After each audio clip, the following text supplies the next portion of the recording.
Ça te fait chier de te coltiner le tout dernier rapport du GIEC? Bah franchement, je te comprends, et c'est pour ça que je l'ai fait pour toi.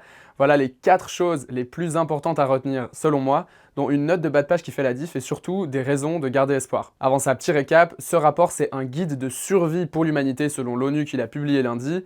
En gros, il synthétise les résultats du dernier cycle du GIEC. C'est du sérieux puisqu'il a été adopté au consensus par les 195 membres du groupe, et pour avoir étudié les relations internationales, je peux dire que ça arrive pas tous les jours que l'ensemble des pays de la planète arrivent à se mettre d'accord sur une déclaration. Bon, le topo aujourd'hui, c'est qu'à cause de nos activités, les activités humaines, la surchauffe climatique, elle a déjà atteint 1,1 degré par rapport à l'ère pré-industrielle. Le premier point à retenir du coup, c'est qu'on en fait largement pas assez.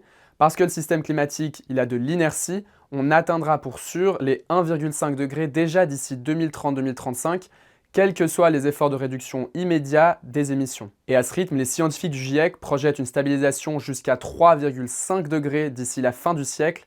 C'est évidemment beaucoup trop par rapport aux objectifs fixés par les accords de Paris. Toutes les trajectoires qui limitent la surchauffe à 1,5 ou 2 degrés impliquent qu'on mette vraiment le pied sur l'accélérateur niveau réduction des émissions. Ces réductions, elles doivent être, je cite, rapides, profondes et dans la plupart des cas immédiates dans tous les secteurs au cours de cette décennie.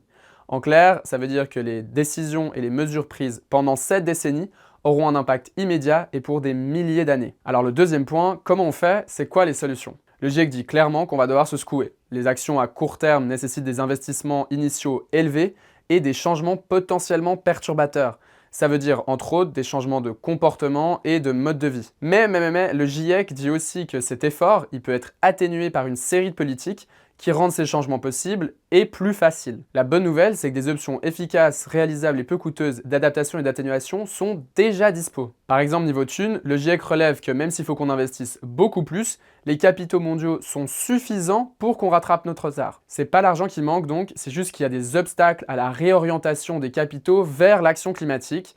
En gros, notre système capitaliste, il n'est pas efficace. Un exemple super concret, il suffirait de couper les subventions aux énergies fossiles pour déjà atteindre 10% des réductions nécessaires d'ici 2030. Comme autre solution, il y a aussi une transition vers une alimentation plus végétale, la reforestation, l'électrification des usages et la sobriété. C'est d'ailleurs une grande nouveauté, reprise du sous-rapport sorti en avril.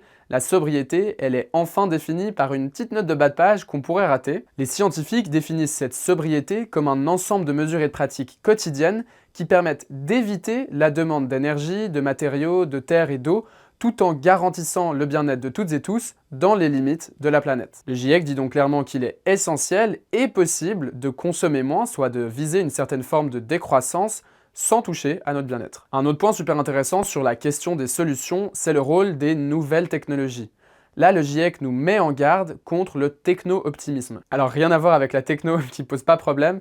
Non, là, le GIEC nous dit que l'innovation technologique peut entraîner des inconvénients, tels que des impacts environnementaux nouveaux et plus importants, des inégalités sociales, une dépendance excessive à l'égard des connaissances et des fournisseurs étrangers, et finalement des effets rebonds. En résumé, c'est pas les technologies futures qui vont nous sauver, mais notre capacité à utiliser celles qui existent déjà. Le troisième point que je retiens, c'est la justice climatique. Pas possible de parler du climat sans mentionner les inégalités. Le GIEC relève que 35 à 45% des émissions sont liées à la consommation de seulement 10% des foyers, soit ceux qui émettent le plus. Alors que les 50% qui polluent le moins sont responsables, eux, de seulement 13 à 15% des émissions. En plus, les communautés vulnérables qui ont historiquement le moins contribué à la surchauffe climatique sont et seront disproportionnellement affectées par la crise. Dernier point que je trouve important, ça vaut vraiment la peine de lutter contre cette surchauffe. D'abord, chaque fraction d'augmentation qu'on peut éviter compte, puisque même un dixième de degré en plus intensifiera les pertes et les dommages. Je t'ai parlé d'inertie avant, mais il y a de l'espoir puisque des réductions profondes, rapides et prolongées conduiraient à un ralentissement perceptible du réchauffement en l'espace d'environ 2 décennies seulement, ainsi qu'à des changements perceptibles dans la composition de l'atmosphère en quelques années déjà. Même si on dépasse un niveau donné, par exemple 1,5 degré, on pourrait progressivement réduire à nouveau le réchauffement en atteignant et en maintenant des réductions nettes négatives à l'échelle mondiale, même si évidemment on subira du coup plus d'effets négatifs, voire irréversibles, comme la montée des eaux ou la fonte des glaciers. Ça vaut aussi la peine parce que les réductions, elles permettraient non seulement de réduire les pertes et les dommages, mais aussi de profiter de co-bénéfices ou davantage connexes. En gros, on ferait d'une pierre deux coups, puisque réduire les émissions serait aussi bénéfique pour le bien-être de la société, en améliorant par exemple la qualité de l'air et donc la santé. Le GIEC relève d'ailleurs que les avantages économiques pour la santé humaine de l'amélioration de la qualité de l'air pourront être du même ordre de grandeur, voire même potentiellement plus importants que les coûts de l'atténuation de la surchauffe climatique. En gros, c'est tout bénef d'agir. Voilà, bravo d'être arrivé au bout, j'espère que tu as mieux saisi les enjeux de ce dernier rapport. N'hésite pas à partager cette vidéo avec tes potes si tu penses que ça leur ferait du bien d'avoir un petit refresh sur la question. Et moi, je te dis à tantôt.